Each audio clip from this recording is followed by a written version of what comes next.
Hello student, welcome to FJ chemistry.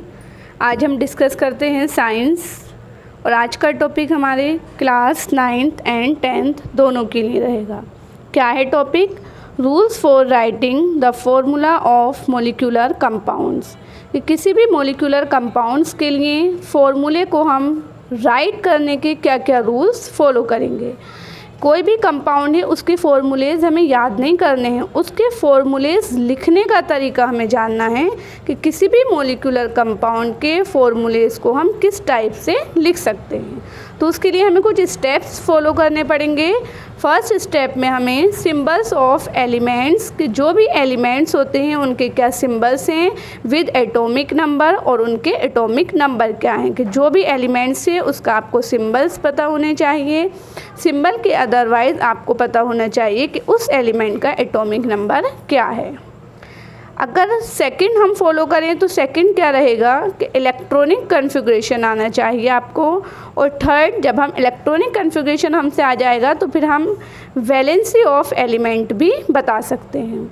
और जैसे ही हमें वैलेंसी का पता चल जाएगा किसी भी एलिमेंट्स की, तो हम क्या कर सकते हैं, फॉर्मूले को राइट कर सकते हैं ईज़िली। क्वेश्चन ये आता है अब कि हमें केमिकल फॉर्मूले लिखने की नीड क्यों होती है। तो इसकी क्या नीड है? जैसे कि हम सभी जानते हैं कि आपकी क्लास 10th में बोर्ड में जितनी भी केमिकल रिएक्शंस हैं उसको कन्वर्ट करने के लिए आता है केमिकल इक्वेशन में। तो हमने प्रीवियस वीडियो में भी सीखा था कि जब भी हम केमिकल रिएक्शन को कन्वर्ट करते हैं केमिकल इक्वेशन में, तो हम क्या करते हैं, उसको सिंबल्स के अकॉर्डिंग रिप्रेजेंट करते हैं या फिर फॉर्मूले के अकॉर्डिंग। तो फॉर्मूला आप कब लिख पाओगे? जब आपसे फॉर्मूला लिखना आएगा, तो वही फॉर्मूले हमें लिखने सीखने हैं। जैसे इस रिएक्शन में आपको एक केमिकल रिएक्शन गिवन है और यहाँ आपको बैलेंस्ड केमिकल इक्वेशन लिखी हुई है। तो सोडियम का सिंबल क्या है? Na। आपको ये कब याद होगा? जब आप सिंबल्स ऑफ एलिमेंट्स याद करोगे।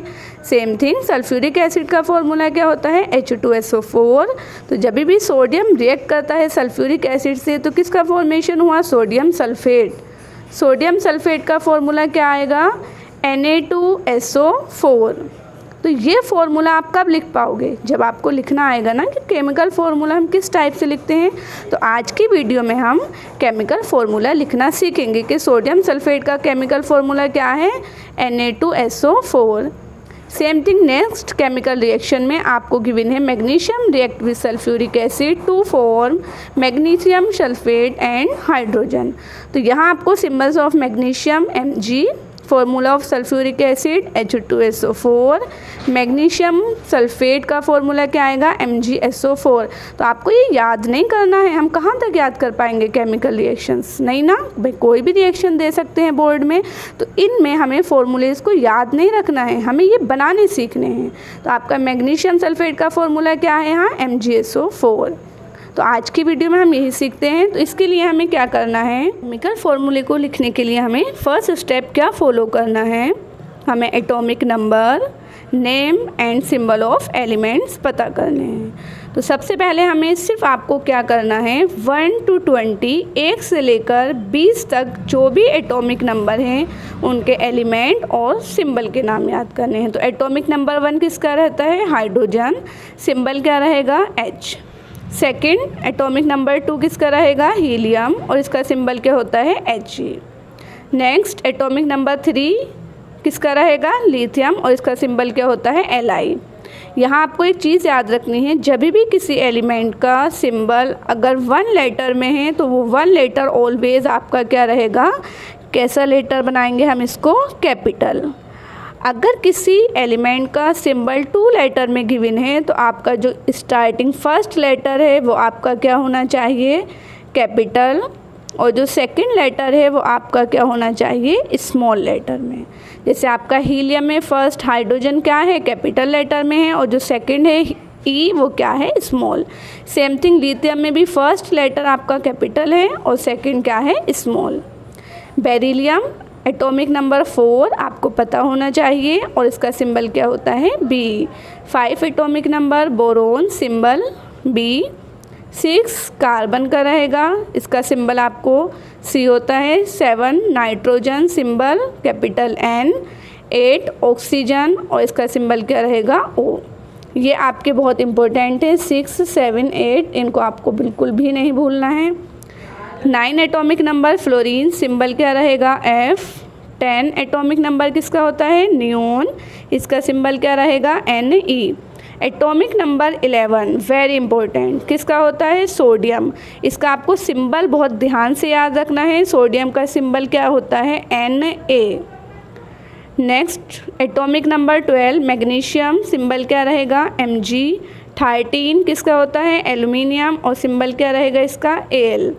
14 atomic number silicon, symbol Si। Atomic number 15 phosphorus, symbol क्या रहेगा P। 16 सल्फ़र, सिंबल क्या रहेगा कैपिटल S। तो यहाँ आपको याद रखना है कैपिटल S जो सिंबल होता है वो सल्फ़र का होता है, सोडियम का नहीं। सोडियम का क्या होता है Na। Atomic number 18 argon, symbol Ar। Atomic number 19 किसका रहेगा पोटेशियम, इसका भी सिंबल आपको बहुत ध्यान से याद रखना है क्या होता है K। कुछ बच्चे कंफ्यूज रहते हैं कि पोटेशियम का सिंबल P होता है, नहीं, P सिंबल होता है फॉस्फोरस का, पोटेशियम का सिंबल क्या रहेगा K। एटॉमिक नंबर 20 किसका होता है कैल्शियम और इसका सिंबल क्या रहेगा Ca। तो आपको एटॉमिक नंबर 1 to 20 तक एलिमेंट्स एंड उनके सिंबल लर्न होने चाहिए अच्छे से। उसके अलावा आपको ये जो आपके नेक्स्ट एलिमेंट इनको आपको एटॉमिक नंबर नहीं ओनली सिंबल से याद रखने हैं। कॉपर का सिंबल क्या होता है Cu। Iron Fe। Barium Ba। Silver के लिए हम क्या यूज़ करते हैं Ag। लेड का सिंबल क्या रहेगा Pb। Zinc Zn। Gold Au। Mercury Hg, इनका भी केमिकल रिएक्शंस में यूज़ है। कोई एटॉमिक नंबर कहीं नहीं पूछे जाएंगे, इसीलिए आपको ओनली सिंबल्स याद रखने हैं। तो ये हमारे स्टेप फर्स्ट कंप्लीट होता है। स्टेप सेकंड में आपको क्या फॉलो करना है इलेक्ट्रॉनिक कॉन्फ़िगरेशन। तो जब हम स्टेप फर्स्ट में एटॉमिक नंबर एंड उनके एलिमेंट्स सिंबल हमें याद हो जाएंगे, तो अब हमें क्या करना है इलेक्ट्रॉनिक कॉन्फ़िगरेशन सीखना है। तो इलेक्ट्रॉनिक कॉन्फ़िगरेशन होता क्या है, इससे पहले मैं आपको समझाना चाहूँगी एटम की स्ट्रक्चर। तो देखो जो भी एटम होते हैं उसके मेनली 2 पार्ट्स होते हैं, न्यूक्लियस एंड शेल।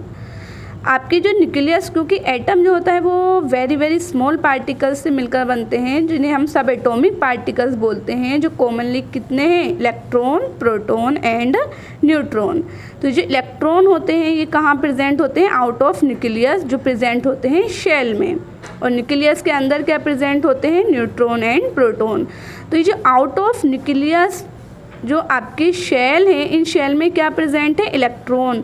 तो इन इलेक्ट्रॉनों का जो डिस्ट्रीब्यूशन है सेल में, किस टाइप से डिस्ट्रीब्यूट होते हैं, उसको हम किसके थ्रू रिप्रेजेंट करते हैं इलेक्ट्रॉनिक कॉन्फ़िगरेशन के। तो distribution of electrons in shells of an atom is called electronic configuration.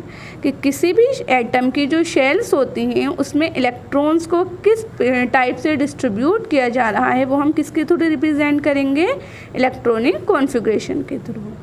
अच्छा, एक चीज़ और जान लेते हैं, यहाँ जो एटम होते हैं उनमें हम अभी ये पता होना चाहिए ना कि एटम्स में नंबर ऑफ़ इलेक्ट्रॉन होते कितने हैं। तो किसी भी एटम के लिए जो इलेक्ट्रॉन नंबर होते हैं वो किसके इक्वल माने जाते हैं एटॉमिक नंबर के, और एटॉमिक नंबर भी किसके बराबर हो सकता है प्रोटॉन नंबर।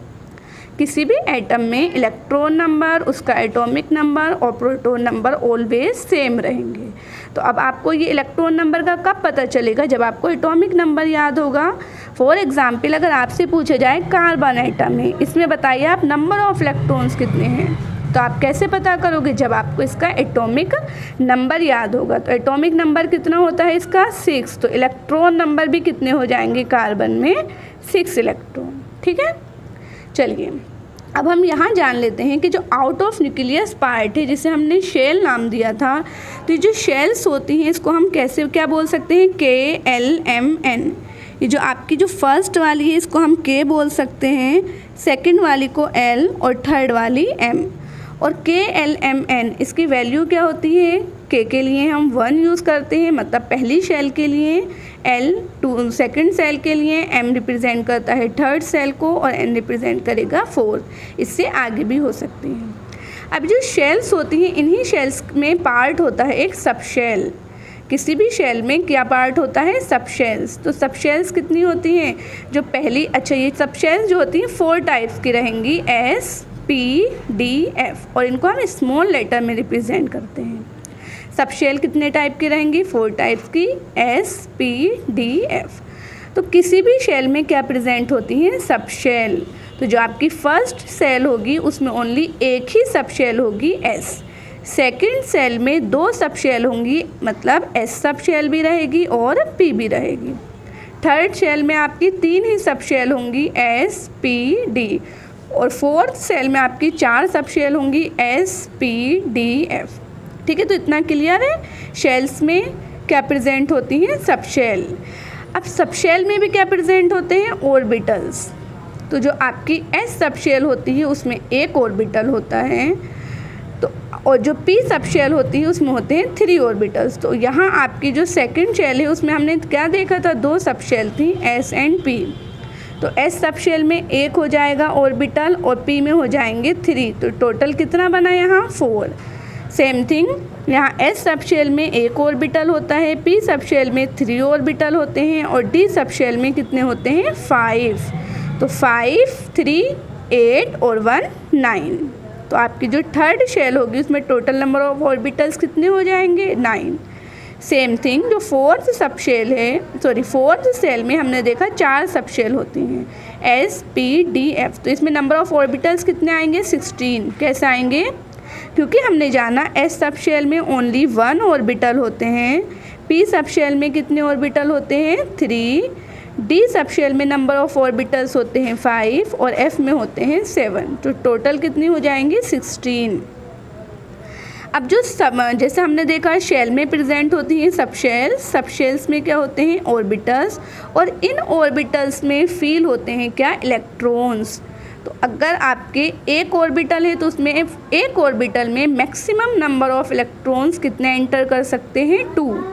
तो आपके बताइए जब 4 ऑर्बिटल्स होंगे तो टोटल कितने हो जाएंगे, 8, 9 में डबल 18 और 16 में 32। तो आपको याद रखना है कि अगर आपकी S सब शेल होगी तो उसमें नंबर ऑफ इलेक्ट्रॉन्स कितने जा सकते हैं, 2। क्यों, क्योंकि इसमें ओनली 1 ऑर्बिटल था। P सब शेल में नंबर ऑफ इलेक्ट्रॉन्स कितने जा सकते हैं, मैक्सिमम 6, D सब शेल में 10 और F में 14। तो ये आपको पूरा फ्लो चार्ट अच्छे से याद रखना है। अब मैं इसको एक जनरल एग्जाम्पल्स के थ्रू समझा देती हूँ। जैसे मान लीजिए आपका अपना घर होता है, ठीक है, तो ये जो आपकी इलेक्ट्रॉन्स की शेल है ये क्या कर रही हैं, ये है इसका होम, घर। अब जैसे घर होता है तो उसमें क्या होता है, उसमें रूम्स होते हैं ना। तो आपका मान लीजिए जो सब शेल्स हैं ये क्या है, इलेक्ट्रॉन्स के रूम हैं, और रूम में क्या होता है, बेड। तो यहाँ जो सब शेल्स के बाद जो ऑर्बिटल्स हैं ये ऐसा मान लीजिए इलेक्ट्रॉन्स के क्या है, बेड है, और ये इलेक्ट्रॉन्स इसमें क्या कर रहे हैं, रेस्ट। तो आपको याद रखना है जो सेल्स होती हैं कितनी होती हैं आपकी, 1, 2, 3, 4, 5, 6, 7 तक होगी। सब शेल कितनी है, S भी हो सकती है, P भी, D भी एंड F भी। ऑर्बिटल्स प्रेजेंट होते हैं वो हमने बता ही दिए हैं, और इलेक्ट्रॉन्स। बस आपको ये सबसे अच्छे से याद रखना है, जो S सब शेल होगी उसमें 2 इलेक्ट्रॉन्स एंटर करेंगे, मैक्सिमम 1 भी जा सकते हैं लेकिन मैक्सिमम कितने जाएंगे, 2।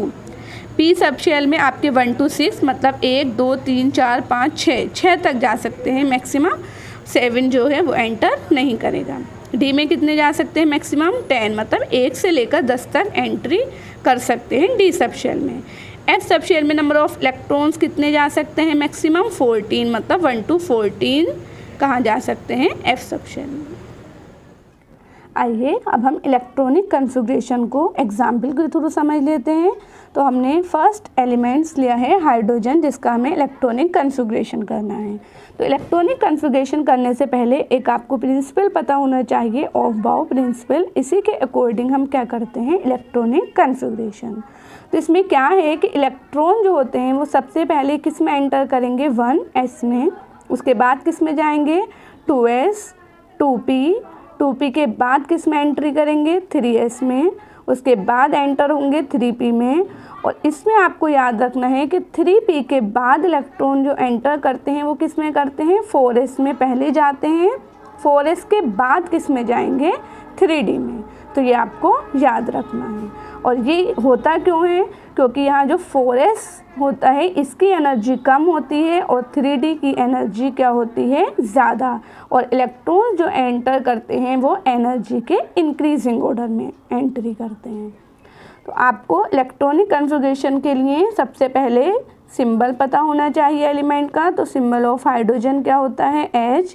उसके बाद आपको एटॉमिक नंबर पता होना चाहिए, कितना है, 1। और एटॉमिक नंबर ही किसके इक्वल होता है, नंबर ऑफ इलेक्ट्रॉन्स के। तो यहाँ आपका एटॉमिक नंबर 1 है, तो इसका मतलब क्या है कि इसमें इलेक्ट्रॉन भी कितने हैं, ओनली 1। अब इस इलेक्ट्रॉन का हम एंट्री करेंगे तो इलेक्ट्रॉनिक कन्फिग्रेशन के थ्रू क्या आ जाएगा आपका 1s1। यहाँ 1 किसको रिप्रेजेंट कर रहा है, शेल को। s क्या है यहाँ, सब शेल। सब शेल में ऑर्बिटल होता है और s सब शेल में ओनली 1 ऑर्बिटल होगा और इसी ऑर्बिटल में ये 1 क्या है, इलेक्ट्रॉन। अच्छा, उसके अलावा आपको याद रखना है कोई भी ऐसा एलिमेंट जिसके आउटर मोस्ट सेल में 1, 2 या 3 तक इलेक्ट्रॉन होंगे तो वही उसकी वैलेंसी होगी। तो आपको यहाँ 1 क्या है, इलेक्ट्रॉन, तो वैलेंसी ऑफ हाइड्रोजन भी कितनी हो जाएगी, 1। वैलेंसी रिप्रेजेंट करती है binding capacity of an element. किसी भी एलिमेंट की बाइंडिंग कैपेसिटी किससे रिप्रेजेंट करते हैं, वैलेंसी से। इसीलिए अगर हाइड्रोजन की वैलेंसी 1 है तो इसका मतलब है कि हाइड्रोजन जो बॉन्ड बनाने की कैपेसिटी रखता है वो भी कितने बनेंगे, 1। तो वैलेंसी और नंबर ऑफ बॉन्ड दोनों क्या रहेंगे, सेम, कितने, 1। नेक्स्ट एग्जाम्पल देख लेते हैं, electronic configuration of carbon.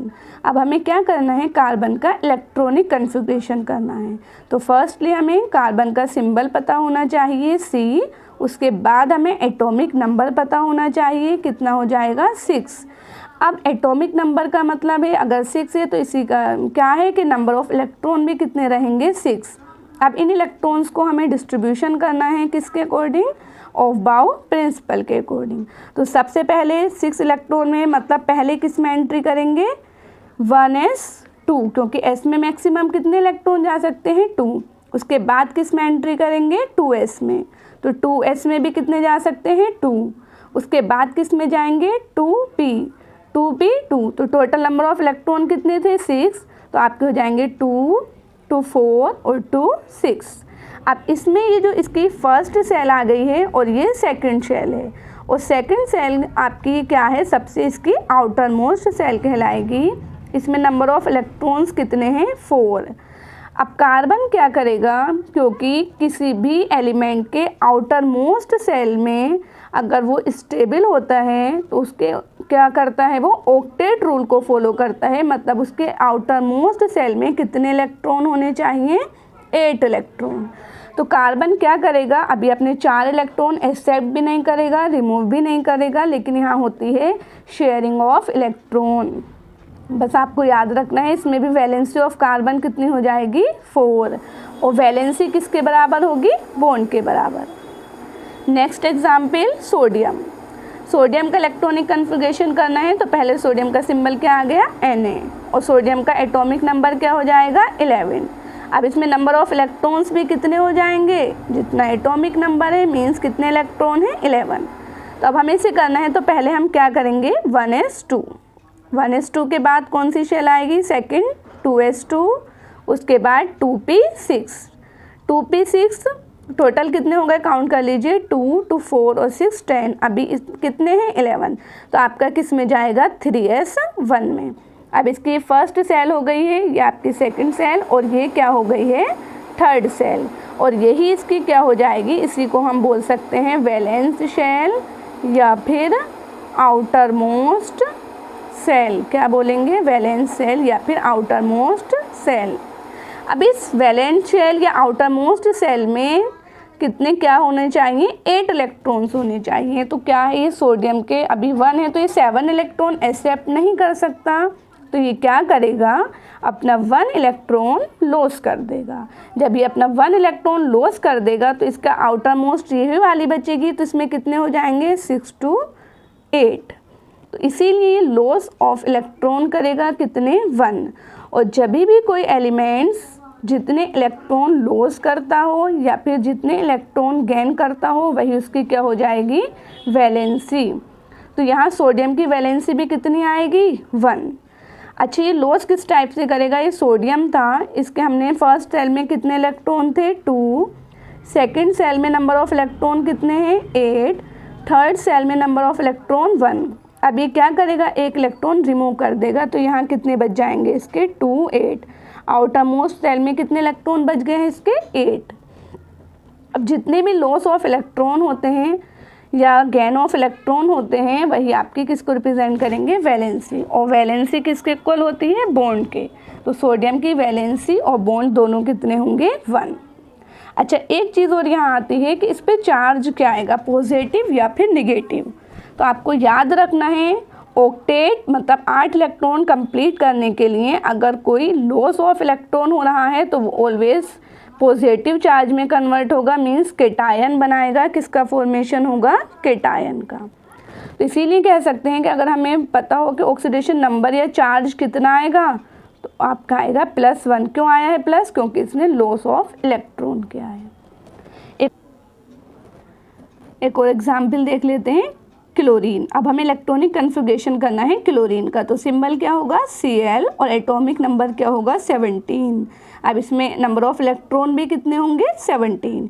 In electron को हमें डिस्ट्रीब्यूशन करना है किसके थ्रू, इलेक्ट्रॉनिक कॉन्फ़िगरेशन के। तो सबसे पहले किस में एंटर करेगा इलेक्ट्रॉन 1s2, उसके बाद second cell 2s2 2p6, next 3s2, उसके बाद 3p5, 1s2 2s2 2p6 3s2 3p5। अब ये इसकी काउंट कर लेते हैं, 2 to 4 और 6 10 to 12 और 5 17। ये आपकी फर्स्ट सेल हो जाएगी, ये हो जाएगी सेकंड सेल और ये आ गई है थर्ड। तो आउटर मोस्ट सेल यही वाली आएगी, थर्ड वाली। अब इस आउटर मोस्ट सेल में कितने इलेक्ट्रॉन करने होते हैं हमें 8 इलेक्ट्रॉन। तो हम चेक कर लेते हैं इसमें कितने प्रेजेंट हैं 5 to 7। तो 7 इलेक्ट्रॉन है। अब ये स्टेबल होने के लिए ऑक्टेट कंप्लीट करेगा, मतलब इसको कितने इलेक्ट्रॉन की नीड होगी 8 इलेक्ट्रॉन। तो 8 इलेक्ट्रॉन में 7 इसके पास ऑलरेडी हैं, तो ये क्या करेगा 7 इलेक्ट्रॉन अपने रिमूव तो नहीं करेगा, क्या करेगा एक इलेक्ट्रॉन एक्सेप्ट करेगा। तो क्लोरीन एटम गेन मतलब या तो एक्सेप्ट बोल दीजिए या गेन करेगा 1 इलेक्ट्रॉन किसके लिए, फॉर ऑक्टेट या फिर स्टेबिलिटी के लिए। तो एक इलेक्ट्रॉन गेन करने का मतलब है कि जब भी कोई एलिमेंट इलेक्ट्रॉन को गेन करता है तो वो किस में कन्वर्ट हो जाता है, वो कन्वर्ट हो जाता है एनायन, मतलब उस पर कैसा चार्ज आएगा, निगेटिव चार्ज। और वैलेंसी क्या होगी, जितने नंबर ऑफ इलेक्ट्रॉन्स गेन या फिर गेन किए जाते हैं या फिर लॉस किए जाते हैं वही क्या होती है वैलेंसी। तो कितने इलेक्ट्रॉन गेन किए हैं यहाँ 1, तो वैलेंसी भी क्या आएगी 1। बॉन्ड भी कितने बनाएगा क्लोरीन 1, लेकिन इसकी जो ऑक्सीडेशन नंबर जो रिप्रेजेंट करती है चार्ज को वो क्या आएगा -1। क्यों आया है -1, क्योंकि जब भी कोई एलिमेंट्स इलेक्ट्रॉन को गेन करता है तो वो किस में कन्वर्ट होता है, निगेटिव में, मतलब क्या बनाता है एनायन। और चार्ज क्या आएगा उस पर, निगेटिव, तो क्या चार्ज आएगा -1। Next electronic configuration of calcium. अब कैल्शियम का सिंबल क्या होता है Ca, एटॉमिक नंबर 20। तो पहले हम किस में फील करेंगे इलेक्ट्रॉन 1s में, कितने आएंगे 2, क्योंकि s में मैक्सिमम कितने जा सकते हैं 2। उसके बाद 2s2 2p6, क्योंकि जो सेकंड सेल थी उसमें ओनली 2 ही सब शेल होती हैं, एक s और एक p, तो यहाँ जाएगा 2s2 2p6। उसके बाद नेक्स्ट सेल आएगी 3s2 3p6। अब यहाँ थर्ड सेल में 3 ही सब शेल हमने पढ़ी थी कि s भी होता है, p भी, d भी, लेकिन यहाँ d से पहले किस में इलेक्ट्रॉन करेंगे एंटर, 4s में, क्योंकि हम ऑफ बाउ रूल्स में पढ़ चुके हैं कि इलेक्ट्रॉन जो होते हैं वो 3d से पहले किस में एंटर करते हैं 4s में।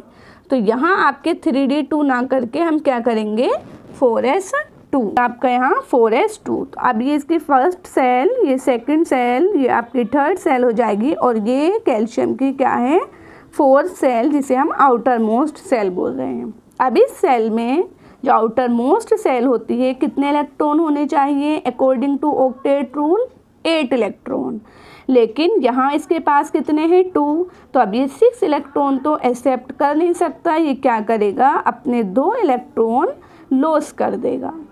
जब ये 2 इलेक्ट्रॉन लॉस कर देगा तो इसकी आउटर मोस्ट सेल थर्ड वाली बचेगी जिसमें ऑलरेडी कितने इलेक्ट्रॉन्स हो जाएंगे 6 to 8। तो ये 2 इलेक्ट्रॉन लॉस करेगा और जब भी लॉस इलेक्ट्रॉन होंगे तो उसके ऊपर क्या चार्ज आएगा 2+। वैलेंसी भी किसके इक्वल मानी जाएगी, हमने कई बार बता दिया आपको कि जितने भी इलेक्ट्रॉन लॉस किए जाते हैं या फिर गेन किए जाते हैं वही किसको रिप्रेजेंट करते हैं, वैलेंसी को। और याद रखना है इलेक्ट्रॉन गेन किए जाएं या लॉस किए जाएं वैलेंसी ऑलवेज क्या होती है, पॉजिटिव। तो वैलेंसी क्या हो जाएगी कैल्शियम की 2, बॉन्ड भी कितने बनाएगा कैल्शियम 2, लेकिन जो चार्ज होगा वो क्या होगा +2। चार्ज मीन्स ऑक्सीडेशन नंबर क्या रहेगी +2। क्यों है +2, क्योंकि इम्पोर्टेंट नोट अब याद रखना है कि किसी भी एलिमेंट के थ्रू गेन्स ऑफ इलेक्ट्रॉन, अगर इलेक्ट्रॉन गेन किए जाते हैं तो वो किस चार्ज में कन्वर्ट होता है, उस पर आता है पॉजिटिवली चार्ज, मतलब केटायन का फॉर्मेशन होता है। और अगर एलिमेंट्स के थ्रू इलेक्ट्रॉन्स लॉस किए जा रहे हैं तो क्या होगा, उस पर आएगा निगेटिवली चार्ज और वो क्या बनाएगा, एनायन। अब हम पढ़ चुके हैं एलिमेंट्स का इलेक्ट्रॉनिक कॉन्फ़िगरेशन एंड वैलेंसी हम किस टाइप से फाइंड करते हैं। उसके बाद आपको क्या याद रखना है, कुछ पॉली एटॉमिक आयंस के सिंबल्स क्या होते हैं और उनकी क्या वैलेंसी होती है, ये आपको लर्न करनी है। पॉली एटॉमिक आयंस क्या मतलब, जिसमें ऐसे आयंस जिसमें आपके 2, 3 या फिर मोर देन 3 एटम्स प्रेजेंट होंगे। तो सबसे फर्स्ट इसमें carbonate ion.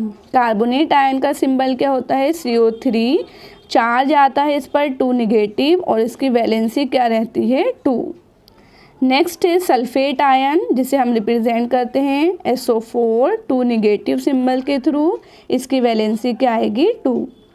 Phosphate ion symbol क्या होता है इसका PO4 और चार्ज क्या आता है इस पर 3 नेगेटिव, वैलेंसी क्या रहेगी इसकी 3। नेक्स्ट है nitrate ion symbol NO3 negative और इसकी वैलेंसी रहेगी 1। नाइट्राइट आयन NO2 चार्ज -1 और वैलेंसी क्या रहेगी 1। हाइड्रोक्साइड आयन होता है OH नेगेटिव और इसकी वैलेंसी भी क्या रहेगी 1। अमोनियम आयन रिप्रेजेंट किया जाता है NH4 जिस पर प्लस चार्ज आता है और ये बहुत इम्पोर्टेंट पॉली एटॉमिक केटायन है। तो इसका सिंबल क्या होता है अमोनियम का NH4+, वैलेंसी क्या रहेगी इसकी 1। उसके अलावा आपको जो जिंक जिसका सिंबल होता है Zn, लेड जिसका सिंबल होता है Pb, कॉपर जिसको हम रिप्रेजेंट करते हैं Cu से, ये ऐसे एलिमेंट हैं जिनकी वैलेंसी आपको क्या मिलेगी मोस्टली 2। एक आपका आयरन होता है जिसे रिप्रेजेंट करते हैं Fe से। तो आयरन की 3 कंडीशन आपको याद रखनी है। अगर ये न्यूट्रल है मतलब इस पर कोई भी चार्ज नहीं है तो इसको हम क्या नाम देते हैं, आयरन बोलेंगे। लेकिन अगर इस पर +2 चार्ज है मतलब इसकी वैलेंसी 2 है तो इसको हम बोलेंगे फेरस। और अगर आयरन पर Fe पर +3 आ रहा है तो इसको हम क्या नाम देंगे, फेरिक। जैसे अगर मैं आपको एग्जाम्पल के थ्रू बताऊं, अगर हम करें FeSO4 तो SO4 पर क्या आता है 2 नेगेटिव, तो Fe पर क्या आ जाएगा 2 पॉजिटिव, क्योंकि टोटल चार्ज क्या होना चाहिए 0, न्यूट्रल होता है ना कोई भी कंपाउंड। अब यहाँ अगर Fe पर +2 चार्ज है तो Fe को हम इसको क्या नाम देंगे, इसे हम आयरन सल्फेट नहीं बोलेंगे। अगर Fe पर +2 चार्ज होता है तो हम क्या टर्म यूज़ करते हैं, फेरस, तो इसका नाम हो जाएगा ferrous sulphate. Same thing Hg जो सिंबल होता है मरकरी का, अगर ये न्यूट्रल है तो इसे मरकरी बोलेंगे। अगर इस पर +1 चार्ज आ रहा है तो मर्क्यूरस, और +2 चार्ज आएगा तो इसको नाम देंगे हम मर्क्यूरिक। फॉर एग्ज़ाम्पल अगर आपका ये फॉर्मूला बने HgO, Hg पर ऑक्सीजन की जो चार्ज होता है वो होता है इस पर -2, तो Hg पर क्या आ जाएगा +2, +2 में से -2 जाएंगे, टोटल चार्ज 0। अब हम इसे मर्क्यूरी ऑक्साइड नहीं बोलेंगे, इसे हम क्या बोलेंगे अगर +2 आएगा, मर्क्यूरिक ऑक्साइड। ठीक है, अब हमने तीनों स्टेप कर लिए हैं। फर्स्ट स्टेप आपको क्या करना है, symbols of elements and atomic number learn करने हैं। उसके बाद आपको इलेक्ट्रॉनिक कन्फिग्रेशन कैसे किया हमने एलिमेंट्स का, और उसके थ्रू हमने वैलेंसी कैसे फाइंड की वो आपने सीख लिया है। उसके बाद कुछ पॉली एटॉमिक आयंस हैं जिनके आपको चार्ज और वैलेंसी याद रखनी है। ये सब करने के बाद आप इजीली राइट कर सकते हैं केमिकल फॉर्मूला। तो आइए हम लिखते हैं। पहले आपको गिवन है सोडियम सल्फेट, तो सोडियम सल्फेट का हमें केमिकल फॉर्मूला लिखना है। तो जब भी आपको केमिकल फॉर्मूला लिखना है तो सबसे पहले हमें लिखने हैं सिंबल्स। तो सोडियम का सिंबल हमने याद किया होगा अगर, तो क्या आ जाएगा Na, और सल्फेट जो पॉलीएटॉमिक आयन है उसके लिए हमने क्या यूज़ किया SO4। यहाँ आपको Na पर +1 या SO4 पर -2 लिखने की नीड नहीं है, सिर्फ ओनली सिंबल लिखना है आपको, चार्ज नहीं। तो सोडियम का सिंबल क्या आ जाएगा Na, सल्फेट का सिंबल क्या होता है SO4। उसके बाद आपको वैलेंसी लिखनी है। तो सोडियम के आउटर मोस्ट में 1 इलेक्ट्रॉन होता है, तो इसीलिए इसकी वैलेंसी क्या आएगी 1, और सल्फेट आयन की वैलेंसी क्या रहेगी 2। जब आप सिंबल्स और वैलेंसी दोनों लिख लोगे तो आपको क्या करना है, जो नंबर और वैलेंसी Na की कितनी, आपको ये क्रॉस कर देना है। SO4 के नंबर ऑफ एटम्स के क्या आएंगे 1, और सोडियम के एटम्स कितने लेने होंगे आपको 2। तो आपका जो फॉर्मूला बनेगा वो क्या बनेगा Na2, और SO4 के कितने आएंगे 1। तो ये किसका फॉर्मूला हो जाएगा sodium sulphate. Next magnesium sulphate. अब इसमें आपको सिंबल लिखने हैं। पहले मैग्नीशियम का सिंबल क्या आ जाएगा Mg, सल्फेट के लिए क्या आता है SO4। नेक्स्ट इनकी वैलेंसी लिखनी है। मैग्नीशियम के आउटर मोस्ट में 2 इलेक्ट्रॉन होते हैं, तो इसकी वैलेंसी कितनी आएगी 2। सल्फेट की वैलेंसी, सल्फेट आयन की वैलेंसी कितनी होती है 2। अब हमें इनको क्या कर देना है, सिंपल रेशियो में कन्वर्ट करना है। तो 2 के 2 से डिवाइड करेंगे तो क्या आएगा, दोनों का 1 1। तो यहाँ फॉर्मूला बनेगा मैग्नीशियम सल्फेट के लिए MgSO4। आप चेक भी कर सकते हैं कि फॉर्मूला आपका करेक्ट है या नहीं। कैसे चेक करोगे, अगर आपका इस पे ये न्यूट्रल आ रहा है, मीन्स टोटल चार्ज 0 आ रहा है, तो ये क्या है आपका फॉर्मूला करेक्ट। तो मैग्नीशियम पर +2 आता है और SO4 पर -2, +2 में से -2 जाएगा, टोटल क्या आया आपका 0, मतलब फॉर्मूला करेक्ट है। अब हम देख लेते हैं लेड नाइट्रेट का फॉर्मूला कैसे लिखा जाएगा। तो सबसे पहले हमें सिंबल लिखने हैं। लेड का सिंबल क्या होता है Pb, और नाइट्रेट जो एक पॉलीएटॉमिक आयन है उसके लिए हम क्या यूज़ करते हैं NO3। तो पहले हमने सिंबल्स में कन्वर्ट कर दिया। उसके बाद हमें वैलेंसी, तो मैंने आपको अभी बताया था Pb, लेड, जिंक और कॉपर की वैलेंसी क्या रहती है 2। नाइट्रेट आयन पर इसकी वैलेंसी क्या आएगी 1। अब यहाँ क्रॉस कर देना है, तो Pb के नंबर ऑफ एटम्स कितना आएंगे आपके पास 1, और NO3 के लिए क्या आएंगे 2। तो फॉर्मूले में क्या हो जाएगा Pb के 1 आप नहीं भी लिखोगे तभी भी चलेगा। Pb 1 को हम नहीं लिखते। NO3 के कितने हैं 2। तो अब आपको यहाँ NO3 का आपको क्या करना पड़ेगा, होल ट्वाइस। याद रखना है जब भी कोई पॉलीएटॉमिक आयन के नंबर ऑफ एटम्स लिखते हैं हम, तो आपको क्या कर देना है, होल ट्वाइस करेंगे। अगर आप करते हो इस टाइप से Pb NO3 और आप लिख देते हो यहाँ 2, तो ये आपका गलत तरीका है, ठीक है। Next calcium chloride. अब हमें इसको सिंबल लिखना है। पहले कैल्शियम का सिंबल क्या होता है Ca, और क्लोराइड का सिंबल क्या होता है, क्लोराइड मतलब क्लोरीन Cl। आपका सिंबल के बाद क्या लिखना है, वैलेंसी। तो कैल्शियम की वैलेंसी कितनी रहेगी 2, क्योंकि इसके आउटर मोस्ट सेल में 2 इलेक्ट्रॉन थे, और मैंने कहा था कोई भी ऐसा एलिमेंट जिसके आउटर मोस्ट सेल में 1, 2 या 3 तक इलेक्ट्रॉन होंगे तो वही इसकी वैलेंसी होती है। क्लोरीन, इसकी वैलेंसी कितनी है 1। कैसे है 1, क्योंकि क्लोरीन के आउटर मोस्ट सेल में हमने देखा इलेक्ट्रॉनिक कन्फिग्रेशन के टाइम कितने थे 7 इलेक्ट्रॉन। तो ये क्या करता है, 1 इलेक्ट्रॉन को गेन करता है, और जितने इलेक्ट्रॉन गेन किए जाएंगे वही क्या होगी, वैलेंसी। अब यहाँ क्रॉस कर देने पर कैल्शियम को क्या रिप्रेजेंट करेगा 1, और क्लोरीन के कितने आएंगे 2। तो क्या फॉर्मूला बनेगा CaCl2। Thanks for watching.